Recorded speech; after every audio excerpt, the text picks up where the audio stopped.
Committee of Parliament and the Member of Parliament for the Salalugu constituency in the Northern region. Hello, good evening. Thank you very much for your time. Good evening to you and to your listeners. Atta, your colleagues in Parliament, the minority side, say they will stage a demonstration because of this imposition of this one Ghana cedi levy. A lot of people have, rejected this imposition, saying that indeed it will lead to an increment at the pump, even though the finance minister and the energy minister have consistently assured that this is not going to be the case. All right. So let me say good evening to your listeners again and to your good self. I think that it is within the rights of the minority to take any legal action if they feel dissatisfied with the policy of government. However, we must look at it critically and make sure that the nation's interest is above that of our political and parochial interest. First of all, the NPP left a liter of price, a gallon of petrol, a liter of petrol at the any year spot rate of about 15 Ghana cedis.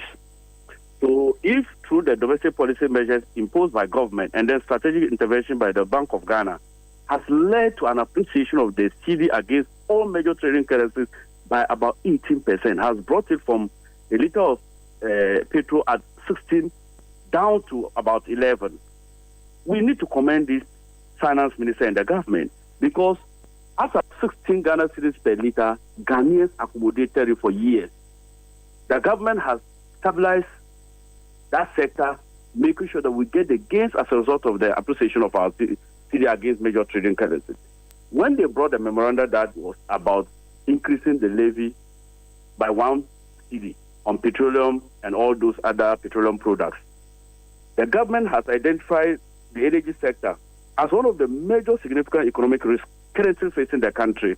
In fact, this was confirmed at the last staff level meeting with the IMF and the World Bank, where they lauded government on solid macroeconomic gains we are making as a country, but raised critical concerns about the debt issues in the power sector.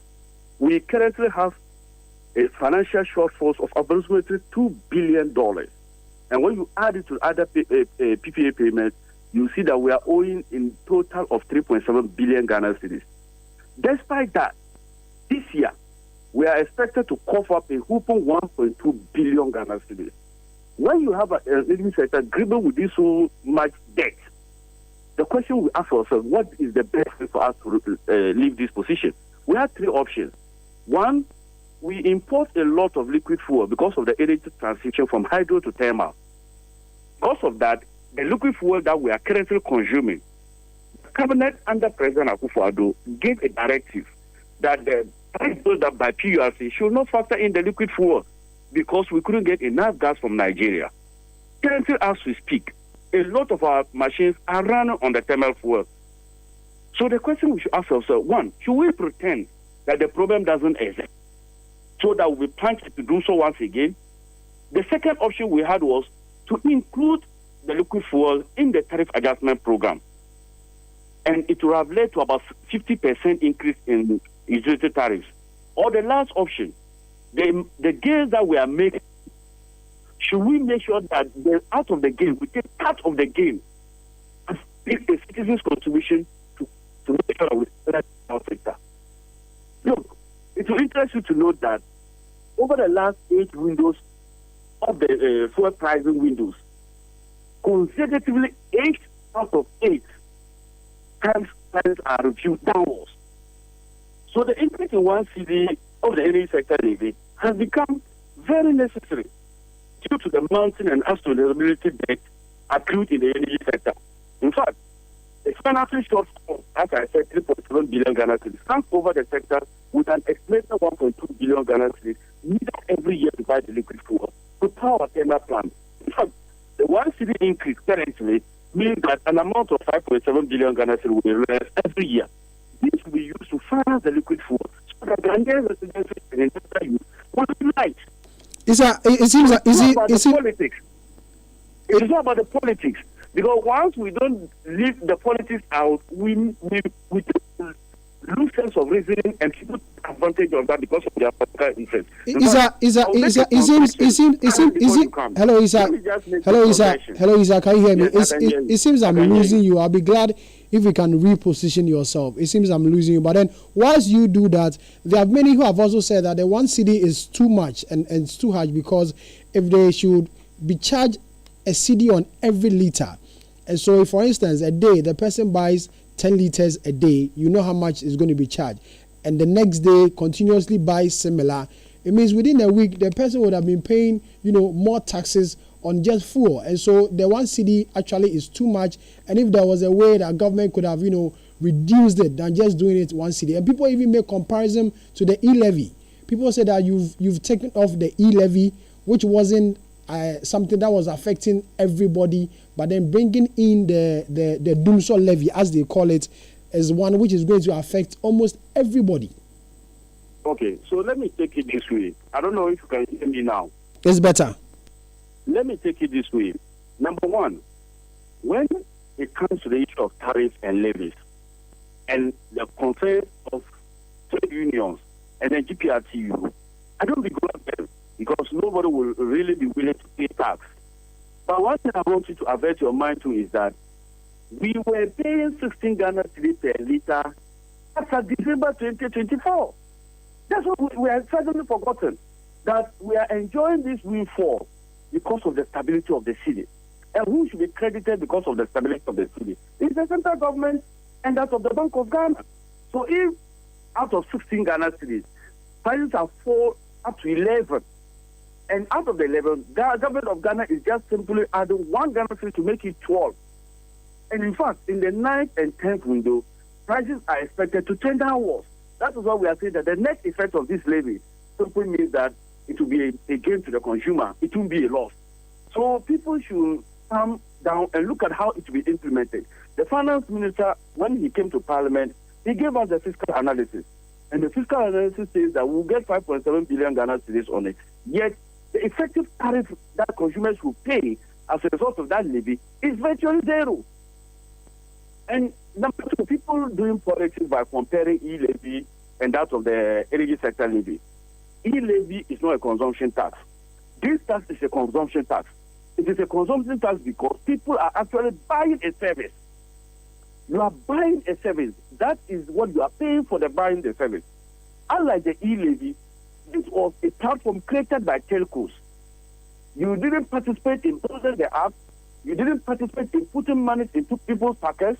Yet when somebody is sending money to a grandmother or somebody for medical and other business transactions, you attract a charge on it. For what work done? So that's what people mixing it to get it clear. The issue is that the IMF has told the government of Ghana that before they come for the final review, if Ghana is not able to deal with the IPPs we are owing $1.73 billion, if government is not able to deal with that, the last tranche will not come. And when your last tranche doesn't come, it leads to reputational damage. Currently, Ghana has been given green light to enter the capital market, especially the bond market. Why? Because of fiscal consolidation, because of that sustainability measures that have been implemented, and also because of the economic recovery we are gaining. A sudden jump back to where we are coming from in terms of fiscal distress, what it simply means is that international investors will reduce FDI into our country. So this is not something government takes lightly. Who is interested in imposing taxes on people? The issue is that we must build the country together. That is why President Mahamad's administration decided issues of national economic dialogue and other form of stakeholder engagement. Yes, I think that because it was brought under a certificate of agency, one might have assumed that there should have been some level of consultation and engagement with relevant stakeholders. And I don't begrudge them. I know that Ministry of Energy will from Monday start engaging stakeholders. But the truth of the matter is that if you see the fiscals in the energy sector, ECG alone owes 58 billion Ghana cedis. How do we pay it? It will take us, based on their cash flows now, it will take us close to 6 years in order to solve the 58 billion Ghana cedis debt. So when you have all these problems, and the president is committed, we are not like other governments, where you come setting up a special purpose vehicle for energy sector debt recovery and the legacy debt payment. That was the Issah. It was introduced in 2015, managed accrued into the fund. The NPP government came and mortgaged that fund to borrow more. What the current finance minister has done is that the debt that was used to pay pensioners and other investors, government has absorbed that debt as a central government debt. Now we are reinforcing this 1 cedi levy that we are collecting into a single treasury account. And the purpose is that it must be paid directly to our energy suppliers so that the country doesn't plunge in Dumsor. Dumsor will never return to Ghana. And I want to appeal to Ghanaians that this is just something that we must do to make sure that we stabilize the power sector. Ask yourself, is 1 cedi better than a discomfort that you will get as a result of Dumsor? Is 1 cedi better than your industrial production? Is 1 cedi better than the comfort you get in your office? When you take all in totality, you realize that though it's a levy, but the net effect is what we Issah, we have to go, but just in 30 seconds. There are many who have also said that government should have found other alternative ways of raising revenue. For instance, renegotiating, our deals and agreement with the IPPs that rather than imposing a tax. Just answer this question for me in 30 seconds. Yes, 30 seconds. I think that it is not out of place, but all I know is that the government has engaged. In fact, if you remember, IPPs had given us 180 days that they will shut down if you are not able to pay their debt. In fact, we have been paying. The finance minister has been paying almost 6.96 billion Ghana cedis every week to energy sector alone. So when you analyze all these, yes, there are other options, but as I said, it's in the short term. In the long term, government has plans of reducing commercial and operational losses of our value chain in terms of distribution and production of power. So there are other engagements that will come, but right now, there's short-term measures to survey the country against a looming energy shortfalls that we are currently experiencing.